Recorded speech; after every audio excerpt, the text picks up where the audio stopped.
right, 9 minutes before 10 o'clock. Thank you for tuning in, listening to your radio. You know, the first radio broadcast was November 2nd, 1920. Oh, my gosh. It was in Pittsburgh. Did not know that. It was in Pittsburgh. You know what else happened in 1920? You ladies got the right to vote. You know that, right? Yes, I do. Yeah. I don't know if the first broadcast had any mention of political things happening in the country at that time. I don't know, but I would imagine it was something that was talked about a lot. In this day and age, it's kind of hard to imagine that we have people living in this country affected by the rules and laws of this country, and they can't participate in who is making those laws. And so we've come a long way, baby, even though we gave up cigarettes, didn't we? We sure did. Elaine Weiss is an award-winning journalist. Her book is called The Woman's Hour: The Great Fight to Win the Vote. This is a very interesting look at the changes that happened in this country the same year that radio started. So there's a little coincidence right there. I love that. I hope I have that right, by the way. I'm not 100% sure. Good morning, Elaine. How are you? Good morning. Good morning. And actually, you are right, and they were broadcasting the 1920 presidential election. So that would make sense. And were women already voting, or did that not happen till later that month? No, that's the first time that all women in every state can vote for president. Wow. And I was surprised from the book that women were actually against this. Not all women, but some women were opposed to this. It seems like a no-brainer that women would want this. Isn't that fascinating? Yes. There are women who really believe that if their sisters are allowed to vote, it will bring the moral downfall of the nation. That this is not what women should be doing. They should be at home having babies. And to have a political voice, even to have equal representation, is a cultural change that they can't abide. And so they actually actively organize and fight against the enfranchisement of all other women. Oh my It's gosh. rather fascinating. Was America late in this? Did other countries already give the right for women to vote?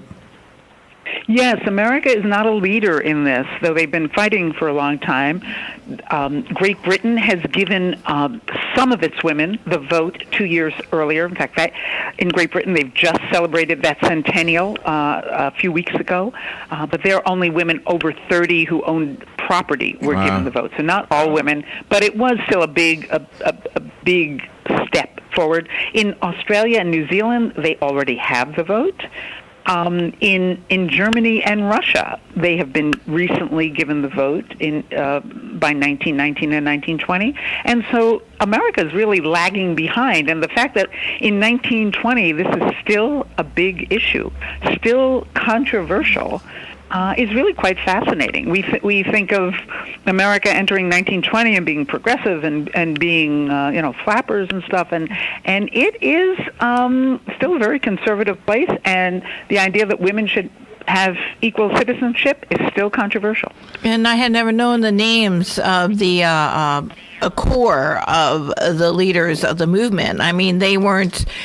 They just didn't diss men and their roles and everything. They just wanted to have a place in life to present their opinions and views.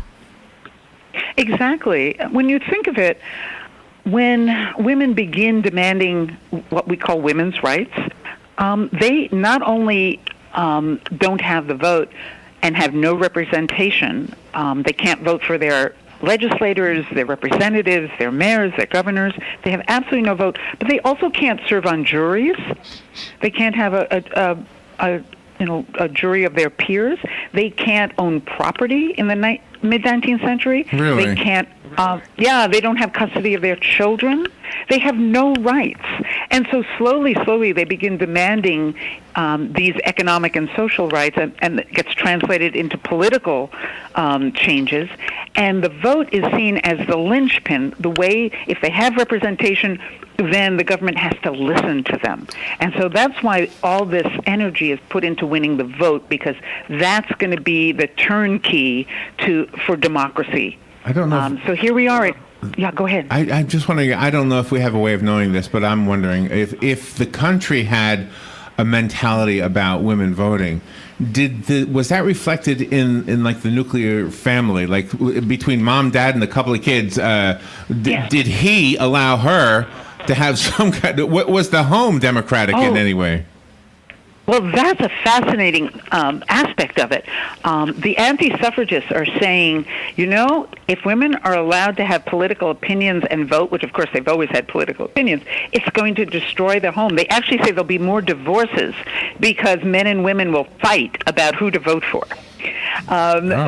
Another aspect is the anti-suffragists produce lots of cartoons and drawings and broadsides illustrating what they fear will happen, and that is that men will have to will be left at home with the children. There's actually pictures of men holding crying babies as their wives storm off to vote.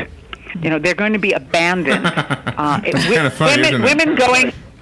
Women going into the voting booth means they're going to abandon their families forever, and they're going to want to work. Who knows what else they're going to demand? And so there are, again, these really kind of vicious cartoons saying, who's going to wear the pants in your family? Wow. The art of propaganda is fascinating, isn't it? Yeah, and of course, we haven't seen quite the end of that, but it's very colorfully produced in this battle in Nashville, which is just the last stand. If you can imagine, this is the Alamo for women's suffrage. Yeah, and I never knew that either. That Tennessee would play such an integral role in this whole thing. And absolutely. But throughout this whole ordeal, women were bringing to the forefront that women were instrumental in the course of history, because even though they didn't have these rights, I mean, some of them fought in the Civil War incognito, dressed up as a man. They were part of the movements for equality way back then among the races, and they stayed in the back, but they were still a moving force. Yes, they are, and that's one of their arguments, where they're saying we have given as citizens. We are taxpayers. We are good citizens. We organize. We are helping our schools. We're helping our communities. We care about our nation, and yet half of your citizens are not able to vote. They're not participating. We are a democracy. It's just hypocritical to call us a democracy. Yeah. I think sometimes that we think that men and women are so different that all women are going to be voting one way and all men are going to be voting the other way. But what we've learned, of course, since 1920 is that Robin may have a different opinion about who to vote for than I do, or might have the same opinion. It wouldn't matter because she's got a mind of her own. It has nothing to do with her gender.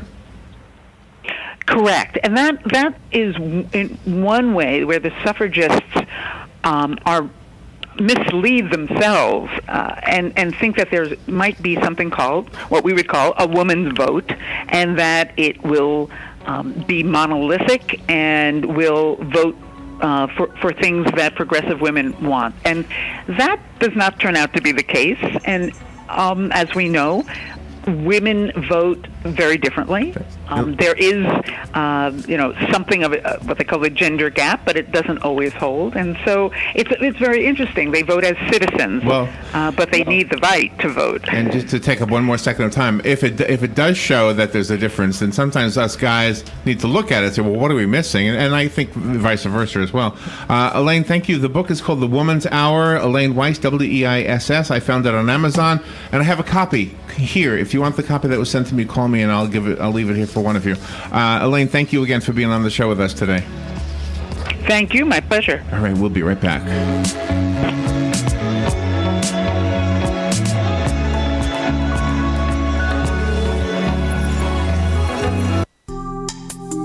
Career Source, Citrus, Levy, Marion.